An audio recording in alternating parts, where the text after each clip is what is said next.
lañ koy péncoo rek moo gën. d'accord dinaa ñëwaat si yow Siré ma bàyyi la nga nooy tuuti. sànq ba léegi sonal naa la. Cheikh Ousmane Touré moom moo ñëw léegi si plateau bi waxoon naa leen retard bi c'est compréhensible ndaxte taw yi tey ji moom moo tax yoon yi xaw a métti lool pour accéder fi ñu nekk jamono ji. Cheikh Ousmane maa ngi lay nuyu gannaaw bi mu la nuyoo tamit laaj bi fekk nga fi ñu tolloon.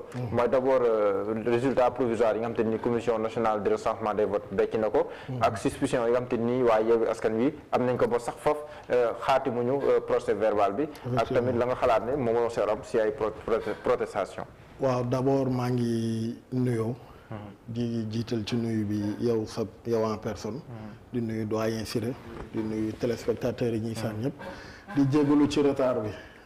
du suñu coobare ndax tey dëkk bi ñëpp xam nañ ni bi ndox bi wàccee bari na lum yàq bari na lum gàllankoor ci dem ak dëkk bi kon ñu ngi jégalu ci retard bi ñoom bu baax a baax waaw li may ñëw ci résultat yi li nga wax boo xoolee résultat yi génnagum ci urne commission bi proclamé ko mu des yaakaar naa conseil constitutionnel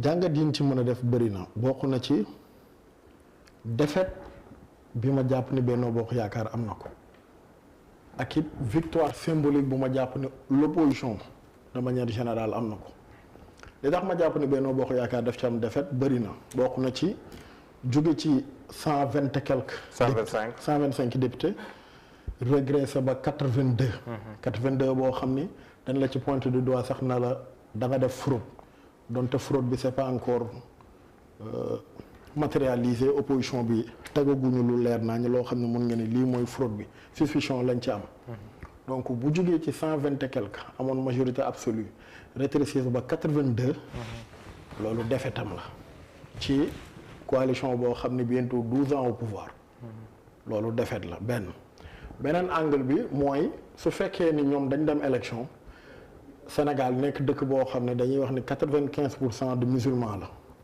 95% de musulmans yi dañuy wax ne les 80 wala les 85% sont d'obédience confrérique nga perte grande foyer religieuse yëpp loolu défaite la ci ku xam impact ak poids bi foyer religieuse yi am ci vie quotidienne wu sénégalais ak politique bi raison pour laquelle yaa ngi gis président mi ngi def tout le temps ay jéego ngir jéem a def lu moderniser wala loo xam ne boog dana tax mu am opinion bi ci dëkk yooyu favorable. mais est-ce que nekkul li ñu campagne lenn si opposition bi campagne mbirum borom ñaari tur yi.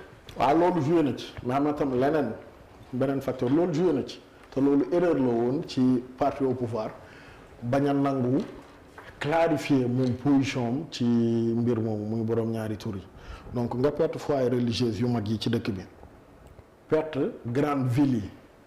perte presque à l'unanimité wala tuuti nga gagné ci capitale régionale yi perte nga Sénégal ci parti au pouvoir war nga toog ba xam na man kat gifle bi ma jot ban message laa ci mën a décrypter parce que am majorité te grand électeurs yi grande ville yi gagné woo ko mooy yow perte nga la Sénégal léegi nag ban leçon la ci président waroon téere man dama gëm ni dem Benno waruñu woon jubilé dañu waroon recueillir toog na attention gisoo fecc métti nu fecc. ñoom Maître El Hadji Diouf c'était pas le moment parce que ni ñu def ba génn ci non c'est du victoire bu ñuy feete victoire bu ñuy toog la xalaat ñun kat lii lan lañ ci ndam du tudde mais ndam mu démb bi tuuti na trop.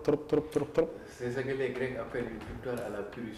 Oui. Ça veut dire que am nga victoire mais tu auras tellement laissé des plumes que finalement tu te dis est-ce que la victoire en valait la peine d'être gagnée. merci bàyyee ci terme bi sax mais c'est triste man bi ma gisee ñuy feetu le président bu feetu ndax moom xam na bul fàtte ni président Macky Sall bi mu faloo ba tey 2012 dafa am zone yoo xam mu fi ko perte daf ko perte ci élection yi ndar li muy symboliser bastion wu la première dame son frère ne fa yore ay ministères yu am doole les ministres yi fa jóge les directeurs moyens logistique bi ñu fa déployé ñu gagné leen fa loolu dafa am lu muy wax Kaolack musuñ koy perte dañ ko perte dafa am yoo xam ne bu Kaolack ñoom gañoon ko waaw ñoo gagné mais commune bi dafa am xëccoo am na xëccoo waaw mais seere woon na quand même waaw c'est très serré dañ perte Medina Baye pour une première 2012 wala Macky Sall lañ koy door a perte. perte Léona yóbbu. Kolda dañoo ñàkk commune bi. waaw département bi ñoo ko gagné mais dañoo ñàkk commune bi. ak li fa nekk ci ministre ak directeur donc il va se poser des questions. lan moo xew ban message la ma sénégalais yi envoyé lan lañ ma meree lan lañ sanctionné. d'accord ci côté opposition bi. victoire symbolique la ñu am xam nga tax ma ne victoire symbolique. parce que Yewwi mais Pastef de manière générale. parce que bu fekkee ni polémique bi nekkoon autour Pastef seeni ndaw les religieux da leen ni saaga coalition bi ñu bokk moo gagné foyer religieux yi loolu tam benn message bu ñu war a décrypter am na ci mooy ndax président ses interlocuteurs ndax il représente le peuple ñuy wax ak moom ci foyer religieux yi ndax ñooñu askan yi fa dëkk ñu ngi identifier seen bopp ci ñoom soo ma laajoon la réponse est non bu fekkoon wii la duñ ko perte te dañ ko perte ak écart bu yaatu maam amul ballonnement amul benn foyer religieuse bu am ballonnement écart faramineux moo fa am donc ban message la ci président wala décrypter ak lan la Sénégalais ay sanctionné man je pense que jàngat yooyu le président gën a soxla plutôt ko ci ay feetu wala benn machine de propagande.